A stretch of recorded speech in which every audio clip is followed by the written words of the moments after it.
Your deposition is your out-of-court testimony, which would usually take place in a conference room at a private office where a lawyer who represents one of the parties to that case will be asking you questions, and your only job is to answer those questions truthfully to the best of your memory and to the best of your ability.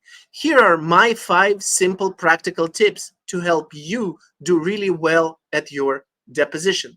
Tip number 1, there is no reason for you to be nervous. This is not your case.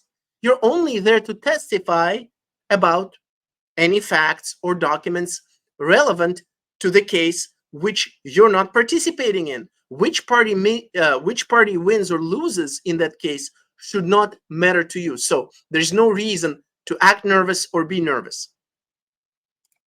Tip number 2, answer the questions asked only and don't say anything more.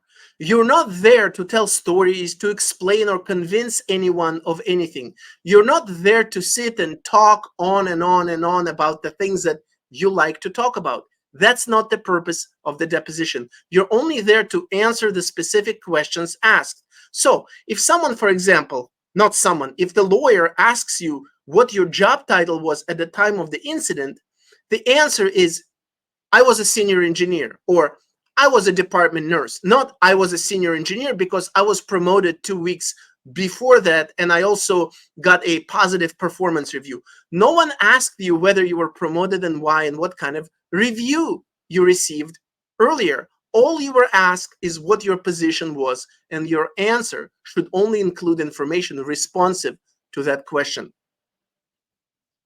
Many lawyers actually like the following example to illustrate this point. If someone asks you, do you know what time it is? The answer is yes or no, not it's 5 o'clock, because you weren't asked what time it is. You were only asked whether you know what time it is. When you provide short and crisp and factual answers to the deposition questions that you're asked, this should make your deposition shorter and easier. Number 3, if you don't know the answer to the question asked, you can simply say so. If you don't remember something, you can say so, even though the deposing attorney is entitled to your best estimate. How many times did you speak on the phone with the plaintiff or the defendant in that case over the last 5 years? I'm not sure exactly, but I think between 20 and 30 times. What's the last time you spoke with him on the phone? I don't remember exactly, but I think it's been 3 or 4 months ago. Who called whom? I don't remember. What color shoes was the plaintiff or the defendant wearing when you were talking to them in person the last time you saw them? I have no idea. I don't remember. Deposition is not a memory test. You're not expected to have a perfect memory of every single fact and every single event.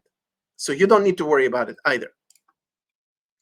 Number 4, if you don't understand a question, don't be afraid to ask the lawyer to explain or clarify that question to you. You should not be answering any questions that you don't understand or any questions that you think are vague or ambiguous. And last tip is this. Do not advocate for one side or another in the case. Do not try to sound like you're trying to help one side of the case over the other, because this will only make you sound biased and therefore less trustworthy of a witness. And while it's not gonna hurt you necessarily, because you are not a party to that case, it's not gonna affect you, but it will make your testimony less valuable to whoever it is that is seeking your testimony to support their case or to support their defense. Instead, be as neutral and as factual in your responses as possible, as if you had no skin in the game at all, because ideally you shouldn't have any skin in the game. Thank you.